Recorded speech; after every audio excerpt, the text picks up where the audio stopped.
अस्सलाम वालेकुम my dear students. Ionisation energy, what is ionisation energy?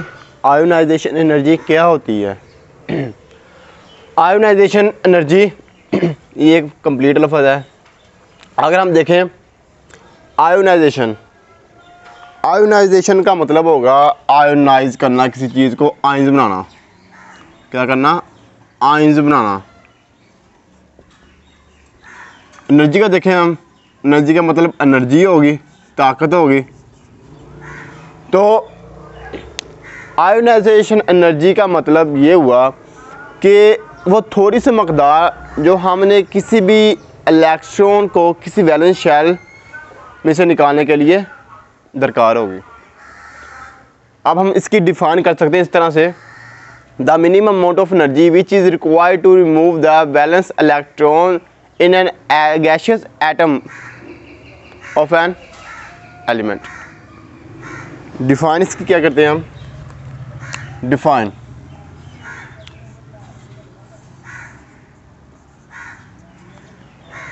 The minimum amount of energy,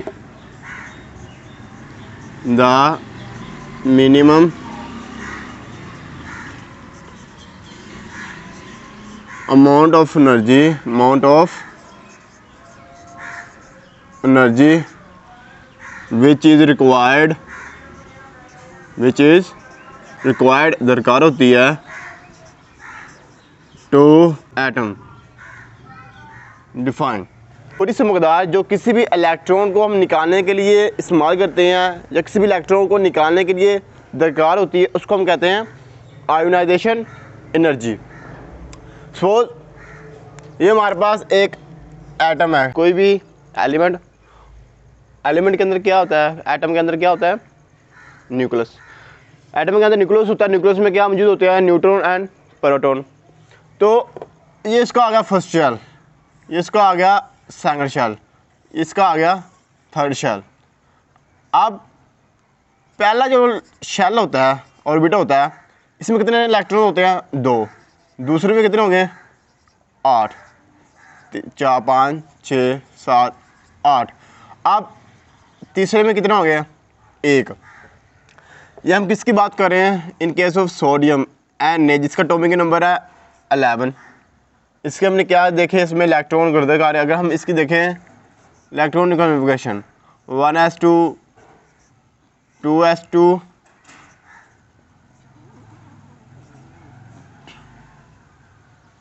2p6, 3s1, यानी इसका जो तीसरा शेल है, तीसरा सब शेल, उसमें कितने इलेक्ट्रॉन है? 1।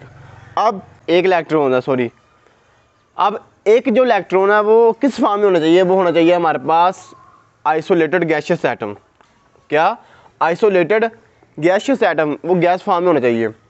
अब सपोज आपके पास ये एक आयरन का टुकड़ा है, इसको आपने हीट दी, ये किस में कन्वर्ट हो गया? ये आपका लिक्विड में हो गया। लिक्विड से आपने फिर हीट दी इसको, ये किस फॉर्म में हो गया? गैसियस फॉर्म में। अब इस गैसियस फॉर्म में जो इलेक्ट्रॉन रिवॉल्व कर रहे हैं, क्या? जो इलेक्ट्रॉन रिवॉल्व कर रहे हैं, आपको पता कि जब हम गैसियस एटम की बात करते हैं तो उनकी एनर्जी बहुत ज़्यादा होती है, क्योंकि वो रैंडमली मूव करते हैं। कोई इधर जा रहा है, कोई इधर जा रहा है, कोई इधर जा रहा है। इस तरह से उनकी जब मूवमेंट होगी, गदश होगी, तो उनकी जो काइनेटिक एनर्जी वो क्या हो जाएगी? इन्हांस कर जाएगी, बढ़ जाएगी। तो हमने क्या करना है? ये इसमें एक जो इलेक्ट्रॉन है, क्या? एक इलेक्ट्रॉन है जो, इसकी हमने क्या मालूम करनी है? Ionization energy. अब अगर हम बात करें, ये हमारे पास है Na, जो हमने ये लिया है। अब इसको हमने ये इलेक्ट्रॉन को रिमूव करना है। जब इसको हम क्या देंगे? हीट देंगे, एनर्जी देंगे। अब जब ये इलेक्ट्रॉन निकल जाएगा, तो ये Na से क्या बन जाएगा? Na positive. क्योंकि आपने पढ़ा हुआ है कि जब हम किसी भी एलिमेंट में से इलेक्ट्रॉन रिमूव करते हैं किसी भी मेटल में से, तो वो क्या होता है? उनमें से इलेक्ट्रॉन जब रिमूव हो जाता है तो उस पर क्या, कौन सा चार्ज आ जाता है? पॉजिटिव। जब भी मेटल अपने में से इलेक्ट्रॉन रिमूव करेंगी, वो खुद इलेक्ट्रॉन पॉजिटिव हो जाएंगी, उन पे कौन सा चार्ज आ जाएगा, पॉजिटिव प्लस। तो ये आपके पास क्या है, मेटल है।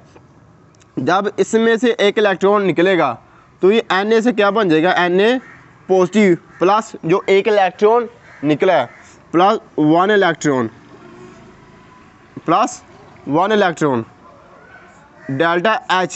ये क्या है, डेल्टा H आयोनाइजेशन एनर्जी को ज़ाहिर करता है। अब हम इसकी देखें कितनी क्वांटिटी है, इसकी अगर हम क्वांटिटी देखें 496 किलो जॉल पर मोल। ये 496 किलो जॉल पर मोल इतनी एनर्जी हमें रिक्वायर्ड होगी सोडियम के वैलेंस शेल में से एक इलेक्ट्रॉन निकालने के लिए। अब सवाल ये पैदा होता है कि हम सोडियम के वैलेंस शेल में से तो इलेक्ट्रॉन निकाल लिया, क्या हम इसके और शेल से भी इलेक्ट्रॉन निकाल सकते हैं? तो आपने हमेशा याद रखना है कि जो इसका वैलेंस शेल है उसमें से ही इलेक्ट्रॉन हमेशा निकलेंगे, चाहे एक हो, दो हो, तीन हो, लेकिन एक शर्त है, वो मैं आपको एक एग्जांपल दूंगा, उसके आपको समझ लग जाएगी। अगर हम बात करें इसके यूनिट की, यूनिट, इसका यूनिट अगर हम देखें IE स्मॉलेस्ट, ये क्या है, इंडिकेशन है कि IE यानी आयोनाइजेशन एनर्जी, और इसका यूनिट होता है किलो जॉल पर मोल, किलो जॉल पर मोल। ये हम इसलिए लिखते हैं शॉर्टकट IE, टाइम सेव करने के लिए, ताकि हमारा टाइम भी ज़ाया ना हो और हमारा जो काम वो भी हो जाए। तो उसका जो यूनिट है किलो जॉल पर मोल, ये आपने याद रखना है।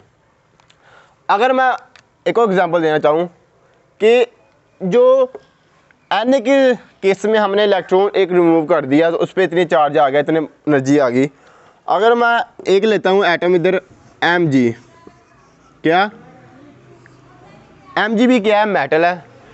अगर हम इसकी वैलेंसी देखें +2 होती है, वो कैसी होती है, हमने इसमें से एक इलेक्ट्रॉन है वो क्या किया है, रिमूव किया है।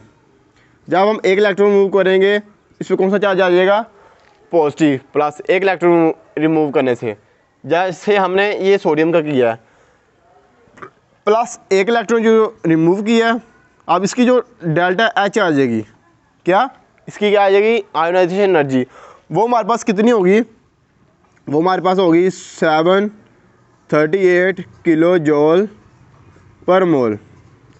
अब एक और केस है, हमने तो इसका जो पहला इलेक्ट्रॉन है वैलेंस शेल में से वो रिमूव कर दिया, अब इसमें और इलेक्ट्रॉन्स का भी हमने क्या करना है, रिमूव करना है। वो कैसे करना है, अगर हम देखें सोडियम का, ये इसका एटम है न्यूक्लियस, इसका पहला शेल है, दूसरा शेल है, ये तीसरा शेल है।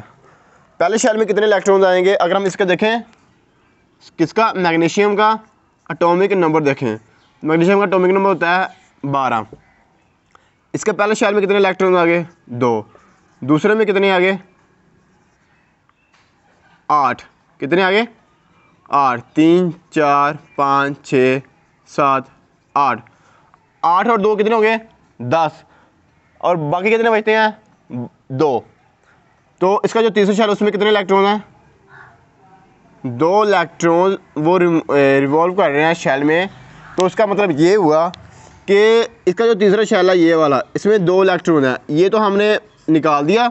अब हमने और एनर्जी देनी है इसको, जिसकी वजह से क्या होगा, इसका जो दूसरे जो इलेक्ट्रॉन है वो भी रिमूव हो जाएगा।